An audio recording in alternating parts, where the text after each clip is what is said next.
13 जून को इजराइल के हमले के बाद जब ईरान ने इजराइल पर मिसाइल बरसाई तो पूरी दुनिया हैरान थी। ईरान मिसाइल अटैक का हर रिकॉर्ड तोड़ रहा था।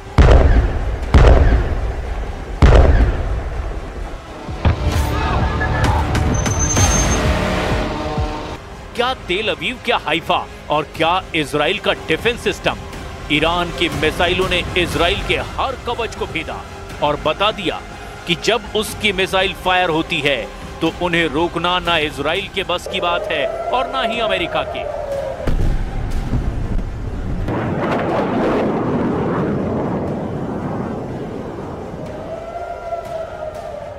बारह दिन तक ईरान के गुस्से को पूरी दुनिया ने देखा और अब इन्हीं हमलों से सीखते हुए ईरान ने एक बड़ा ऐलान किया है।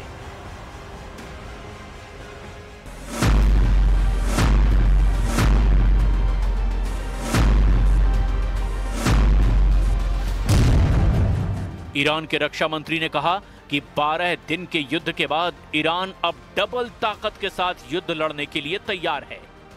अजीज नासिरजादेह के मुताबिक ईरान की मिसाइल पावर 2 गुना बढ़ा दी गई है। ईरान को लेकर बड़ी खबर इजराइल के मीडिया में भी छप रही है। खबर यह है कि ईरान ने अब दूसरे देशों में हथियार की फैक्ट्री बनानी शुरू कर दी है। हालांकि किस देश में, इसका जिक्र नहीं किया गया।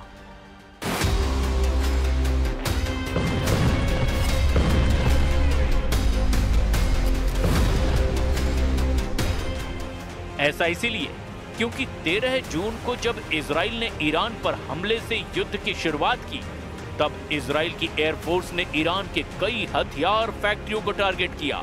अपने सर्वोच्च नेता खामनेई के ऑर्डर पर ईरान अब ऐसा खतरा और नहीं उठाना चाहता।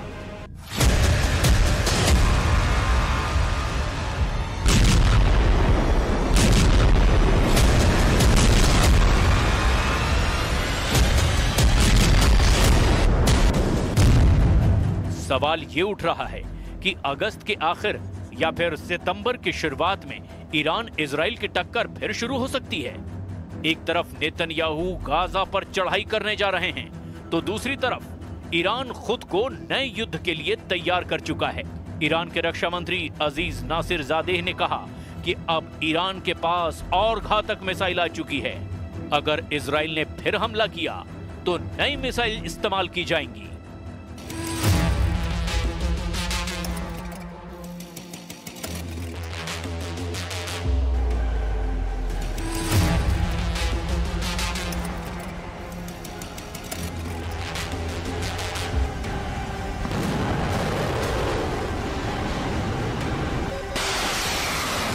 ईरान की असली ताकत उसकी मिसाइल है और इजराइल पर हुए हमलों की कामयाबी को देखते हुए ईरान का फोकस अब मिसाइल उत्पादन पर है। लेकिन साथ में ईरान ने अपने एयर डिफेंस को मजबूत बनाना भी शुरू कर दिया है, क्योंकि जून में हुई जंग के शुरुआती दौर में इजराइल की एयरफोर्स ने अपनी ताकत दिखाई थी और ईरान के ज्यादातर एयर डिफेंस वाले अड्डों को तबाह कर दिया था। इसीलिए ईरान ने अब नए युद्ध की तैयारी के तौर पर अपनी ड्रोन और मिसाइल फैक्ट्री, अपने परमाणु अड्डों और अपने रडार अड्डों को बचाने का काम शुरू कर दिया है। इसके लिए इन सभी ठिकानों को बेहतर डिफेंस सिस्टम से लैस किया जा रहा है ताकि इजराइल अगली बार हमला करे तो ऐसे ठिकानों को बचा लिया जाए।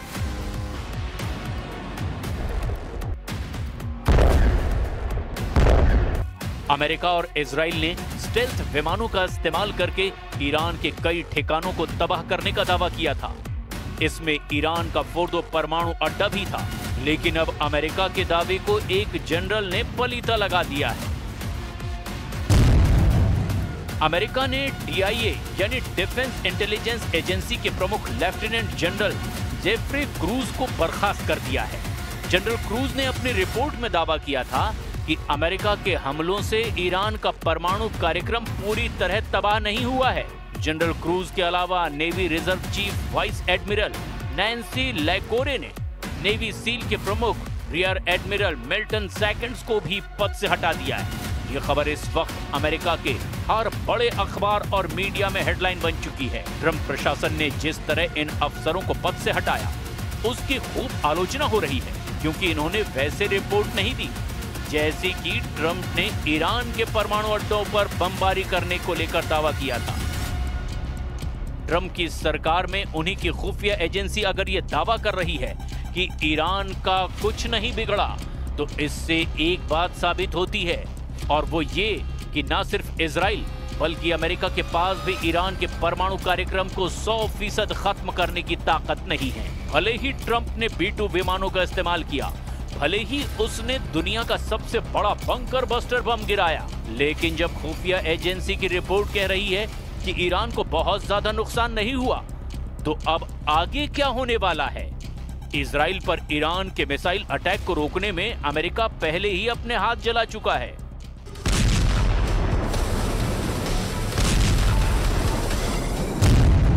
रिपोर्ट है कि इजराइल को ईरान से बचाने के लिए अमेरिका ने जब अपना सबसे बेहतरीन मिसाइल डिफेंस सिस्टम थाड एक्टिव किया, तो ईरान की मिसाइलों को रोकने में थाड का 20% मिसाइल स्टॉक खत्म हो गया। यानी अमेरिका ने जिस मिसाइल डिफेंस सिस्टम को रूस और चीन से बचने के लिए तैयार किया, उसकी 20% मिसाइल तो सिर्फ ईरान को रोकने में इस्तेमाल करनी पड़ी। नेतन्याहू की दरख्वास्त पर डोनाल्ड ट्रंप ने एक नहीं बल्कि दो थाड मिसाइल डिफेंस सिस्टम इजराइल में तैनात किए, और इनका इस्तेमाल उन 12 दिनों में जमकर हुआ जब ईरान और इजराइल के युद्ध को दुनिया ने तीसरे विश्व युद्ध की शुरुआत के तौर पर महसूस किया। थाड यानी terminal high altitude area defence, ये मिसाइल इंटरसेप्टर यानी मिसाइल रोकने वाला डिफेंस सिस्टम अमेरिका की कंपनी लॉकहीड मार्टिन ने बनाया है। अमेरिका के रक्षा मंत्रालय यानी पेंटागन से थाड को लेकर कुछ सवाल पूछे गए, जिससे न सिर्फ इजराइल बल्कि अमेरिका के पूरे डिफेंस सिस्टम की पोल खुलती हुई नजर आ रही है, क्योंकि यह खबर अब वर्ल्ड हेडलाइन बन करके डोनाल्ड ट्रंप और बेंजामिन नेतन्याहू को परेशान कर रही है। हर जगह छप चुका है कि ईरान की आधुनिक बैलिस्टिक मिसाइलों को रोकने में अमेरिका के थाड सिस्टम को बड़ा झटका लगा है। सिर्फ 12 दिनों में उसका 20% स्टॉक खत्म हो गया है। अब अमेरिका को अपना स्टॉक भरने में 8 साल का वक्त लग सकता है। थाड के इस मिसाइल इंटरसेप्टर की कीमत 106 करोड़ रुपए बताई जाती है। 2024 में अमेरिकी सेना को सिर्फ 11 थाड इंटरसेप्टर मिले थे। 2025 के अंत तक अमेरिका को 12 और थाड इंटरसेप्टर मिलने की उम्मीद है, जबकि 2026 में अमेरिका थाड के लिए 25 से 37 नई मिसाइल बना पाएगा। इसकी लागत बहुत ज्यादा है। थाड के एक मिसाइल इंटरसेप्टर की कीमत 106 करोड़ रुपए बताई जाती है। यह खबर अमेरिका से लेकर इजराइल और यूरोप से लेकर ईरान और चीन की मीडिया में हेडलाइन बन चुकी है। जाहिर है इस खबर ने पेंटागन में हड़कंप मचा दिया है। 12 दिन के युद्ध के दौरान ही अमेरिका ने थाड की इतनी मिसाइल जाया कर दी, जिसके उत्पादन करने में उसे कई साल लग जाएंगे। इन 12 दिनों में युद्ध में ईरान ने इजराइल के ऊपर करीब 600 मिसाइल दागी थी, और उनमें से 50 से 60 मिसाइलें इजराइल में गिरने में कामयाब भी रही। ईरान ने बार बार दावा किया कि उसके हमलों को रोकने में इजराइल पूरी तरह फेल साबित हुआ है, और वो इसीलिए भी क्योंकि तेल अवीव और हाइफा से आई तस्वीरों ने बताया कि ईरान ने जहां टारगेट सेट किया वहां पर उसकी मिसाइल गिरी। एक साथ इतने मिसाइलों का सामना करके दुनिया का कोई भी एयर डिफेंस सिस्टम या मिसाइल डिफेंस सिस्टम क्यों ना हो, वो घुटने के बल बैठने पर मजबूर हो जाएगा। और इजराइल में यही हुआ। ईरान ने 12 दिनों के युद्ध के दौरान बार बार बताया कि उसकी मिसाइल पावर को हल्के में ना लिया जाए। थाड को लेकर अमेरिका में जो रिपोर्ट आई, उस रिपोर्ट में बताया गया कि युद्ध से पहले अमेरिका के पास थाड की 650 मिसाइलों का स्टॉक था, लेकिन इजराइल और ईरान की जंग के दौरान उसको 150 से ज्यादा मिसाइलें फायर करनी पड़ी। रिपोर्ट में यह भी बताया गया कि ईरान ने जब कतर में अमेरिका के मिलिट्री अड्डे पर मिसाइल दागी, तब अमेरिका को अपनी 30 पैट्रियट मिसाइलों को लॉन्च करना पड़ा ताकि वो ईरान के हमलों को नाकाम कर दे, लेकिन उसमें भी वो पूरी तरह कामयाब नहीं हो पाया। रिपोर्ट के मुताबिक अमेरिका के थाड मिसाइल डिफेंस सिस्टम ने इजराइल के एरो 2 और एरो 3 इंटरसेप्टर के साथ में ईरान की 574 मिसाइलों में से 201 को तबाह किया, बाकी मिसाइलों को दूसरे डिफेंस सिस्टम ने नष्ट किया।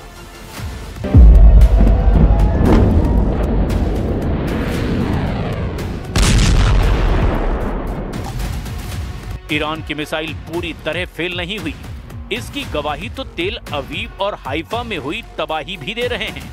इसीलिए ये कहा जा रहा है कि थार्ड या एरो पूरी तरह कामयाब रहे।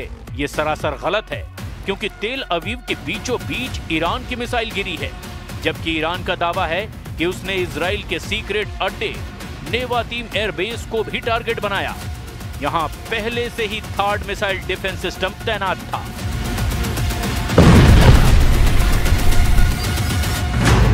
थार्ड 200 किलोमीटर की दूरी तक दुश्मन के किसी भी मिसाइल को मार सकता है। ये 150 किलोमीटर की ऊंचाई तक किसी भी मिसाइल को इंटरसेप्ट कर सकता है। अमेरिका के पास थार्ड की 7 बैटरियां हैं। एक बैटरी में 6 ट्रक माउंटेड लॉन्चर होते हैं। दुश्मन की मिसाइल को रोकने के लिए ये थार्ड सिस्टम के एक लॉन्चर से एक बार में 8 मिसाइल दागी जा सकती है, यानी पूरी बैटरी में कुल 48 इंटरसेप्टर मिसाइल होती हैं। इसे ऑपरेट करने के लिए 95 सैनिकों की जरूरत होती है।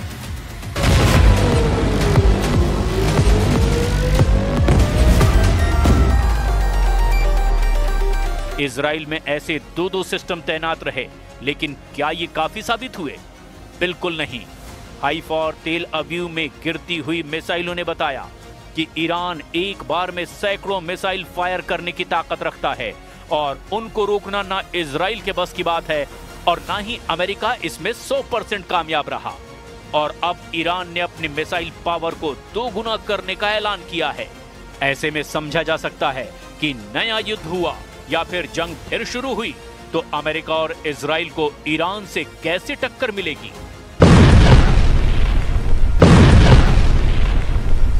गाजा में अपने 60,000 सैनिकों को लेकर आगे बढ़ रहे नेतन्याहू को अब ईरान से नई चुनौती मिलती नजर आ रही है। लेकिन ईरान ने जो वीडियो जारी किया है उसके टारगेट पर अमेरिका हो सकता है।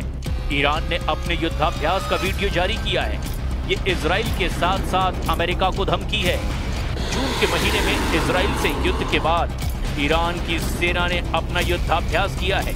फारस की खाड़ी में ईरान ने अपनी क्रूज मिसाइल और ड्रोन वाली पावर दिखाई है।